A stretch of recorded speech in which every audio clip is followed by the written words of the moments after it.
మంత్రి రోజా మీద దాదాపు 45,000కు పైగా కూడా భారీ మెజారిటీతో టీడీపీ అభ్యర్థి గాలు భానుప్రకాష్ గెలవడం కూడా జరిగింది. మనతో పాటు భానుప్రకాష్ గారు ఉన్నారు, ఆయనతో కూడా మాట్లాడదాం. చెప్పండి, అంటే చాలా హ్యూజ్ మెజారిటీతో గెలిచారు, అంటే ఏంటి నగరి ప్రజలకు ఏం చెప్తారు? ఇంతటి మెజారిటీ ఇచ్చారు కదా. ఖచ్చితంగా ప్రతి ఒక్క ఓటర్ మహాశయుడు కూడా పేరున ధన్యవాదాలు చెప్తున్నా. మీరు చూపించిన అభిమానం కానీ ఆప్యాయత కానీ ఎప్పుడూ మర్చిపోలేము. ఎందుకంటే నగరి చరిత్రలో ఎప్పుడూ లేనంత అభిమానాన్ని మీరు చూపించారు. ఖచ్చితంగా మీ నమ్మకాన్ని ఒమ్ము చేయకుండా నిలబెట్టుకుంటాను, మీ అందరికీ మాటిస్తా ఉన్నా.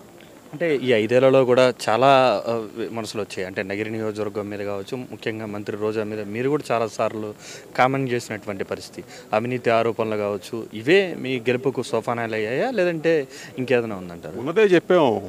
వాళ్ళు చేసిన ఘనకార్యాలని చెప్పాము, ప్రజల్లోకి తీసుకెళ్ళాము. ఎందుకంటే మేము చెప్పింది తక్కువ, వాళ్ళు చేసింది ఎక్కువ. ప్రజల దగ్గర పోతుంటే కూడా చెప్పారు, నువ్వు చెప్పేది తక్కువ స్వామి, నువ్వు ఇంకా వాళ్ళు ఎక్కువ చేస్తున్నారు, నువ్వు ఏ లోకంలో ఉన్న మాట కూడా మాట్లాడేస్తున్నారు కొంతమంది. అయితే అంటే విచ్చలవేడితనం, దోచుకోవడం అనేది వాళ్ళకి ఆర్భాటం అయిపోయింది. ఇవాళ డెల్టా శ్రీహరి పంచతులసి నీళ్లు తాగిన ప్రతిసారి గ్లాస్ నీళ్లలో ఒక చుక్క డెల్టా శ్రీహరి పంచతులసి కలుపుకుని తాగండి. దానికి తార్కాణంగానే మొత్తం యావత్ రాష్ట్రం అంతా కూడా ఈ పార్టీ వద్దు, దీన్ని కుక్కటి వేలతో కూడా కుక్కలించేద్దామనే ఉద్దేశంతోనే అంత భారీ మెజార్టీ, అంత భారీ మెసేజ్ ఇచ్చారు. అంటే చాలా కీలకమైనటువంటి అంశం. దాదాపు 151 సీట్ల నుంచి ఇప్పుడు కేవలం సింగిల్ డిజిట్కి పడిపోయేటువంటి పరిస్థితుల్లోకి వచ్చారు. అంటే ఏంటి ప్రధానంగా మీ పార్టీని కావచ్చు, మిమ్మల్ని కావచ్చు, మంత్రులుగా ఉన్నటువంటి వాళ్ళని ఓడిపించి దాదాపు 50,000 సుమారుగా గెలిపించేటువంటి పరిస్థితి వచ్చిందంటే ఎందుకు వచ్చిందంటారు? అంటే వాళ్ళు చేసిన అరాచకాలు, అక్రమాలకు దానికి తార్కాణం ఇది. ప్రజలు విసిగిపోయారు, వేసరిపోయారు.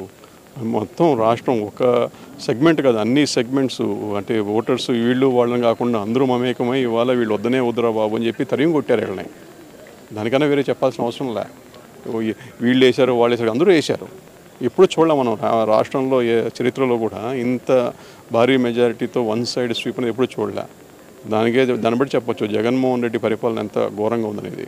అంటే ఖచ్చితంగా ఈ ఫలితాలను ఒకటి విశ్లేషిస్తే సంక్షేమం ఒకటే మాకు వద్దు అనే మాట చెప్పడానికి ఈ ఓట్లన్నీ కూడా వన్ సైడ్కి వేసారని తెలుస్తుంది. సో మీరు కూడా సంక్షేమం బాటే పడతారా, ఇంకేదైనా డెవలప్మెంట్ లాంటిది ఏమైనా ఉంటుందా? వీళ్ళు సంక్షేమం ముసుగులో మొత్తం చేసిన దోపిడీ, అరాచకం. సంక్షేమం ముసుకేదే, నీకు రూపాయి బిల్లు వేసినట్టు వేస్తున్నాడు కానీ ఆ పక్క 100, 1000 కొట్టేస్తున్నాడు. అది ప్రజలు గమనించారు, ప్రజలు తెలుసుకున్నారు. ఇవాళ రాష్ట్రాన్ని 15 లక్షల కోట్లు అప్పులు చేశాడు. ఎవడు తీరుస్తాడు ఇవన్నీ కూడా? ఇవన్నీ మనం తీర్చుకోవాల్సిందే. ఆయన ఉంటాడు, పోతాడు, ఏమైంది అని లండన్ పోతాడు, హ్యాపీగా ఉంటాడు. లక్షల కోట్లు సంపాదించేసినాడు. కానీ తీర్చాల్సింది ఎవరు? ప్రజలే. ప్రతి ఒక్క మనిషి మీద ఇవాళ సరైన 3 లక్షల రూపాయలు అప్పు పెట్టేస్తున్నాడు. ఎవరు కట్టాలి అవన్నీ కూడా? పుట్టబోయే బిడ్డ మీద కూడా 3 లక్షలు అప్పు ఉన్నది. అవన్నీ చూసే గమనించే వాళ్ళు చెప్పారు, ఇలా పెట్టుకుంటే మొత్తం ముంచెట్టుకున్నాడని. అంటే మీరు గతంలో కూడా ఒక సవాల్ చేశారు, మంత్రి రోజాకి సంబంధించినటువంటి అక్రమాస్తుల విషయం కావచ్చు, అవినీతి విషయం కావచ్చు, వాటన్నిటిని కూడా తిరగదోడతాం, ఖచ్చితంగా వాటన్నిటిని కూడా ప్రజలకు పంపిణీ చేసేటువంటి అవకాశాన్ని కల్పిస్తామని. సో ఆ మాటకి స్టికాన్ ఏంటారా? ఖచ్చితంగా ఆమె చేసిన భూ ఆక్రమణలన్నీ కూడా తిరగదోడతాం. అవన్నీ కూడా రేపు అవసరమైన పేదలందరూ కూడా పంచిపెడతాం. అలాగే చట్టపరంగా ఏమైతే చేయగలుగుతాం అన్నీ చేస్తాం.